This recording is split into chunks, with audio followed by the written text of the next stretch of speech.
எந்த பின்புலமும் இல்லாமல், யாருடைய ஆதரவும் இல்லாமல், ஊக்கப்படுத்த எவருமே இல்லாமல், பாராட்டுவதற்கு யாரும் இல்லாமல், சொந்த கைகளை ஊன்றி கரணம் போடுகிற இயக்கமாக விடுதலை சிறுத்தைகள் கட்சி இன்றைக்கு இந்த அரசியல் களத்தில் கரணம் போட்டு இந்த இடத்தை தொட்டிருக்கிறது. இதை இன்றைக்கு பலராலும் பொறுத்து கொள்ள முடியவில்லை. சும்மா ஆதரவு தானே கொடுக்கிறதா சொன்னீங்க, போய் அமைச்சரவையிலே உட்கார்ந்துக்கிட்டீங்களே. நான் ஆத்தங்கரையில் தானே உட்கார சொன்னேன், நீங்க அள்ளி குடிக்கிறீங்களே.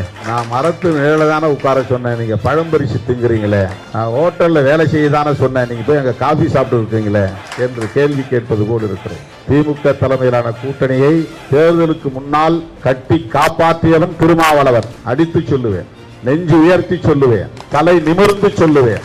ஏன் அப்படி சொல்லுகிறேன் என்றால் அகந்தையால் சொல்லவில்லை. என்னை ஒரு துருப்புச் சீட்டாக பயன்படுத்தி அந்த கூட்டணியை உடைக்க முயற்சித்தது உண்மை.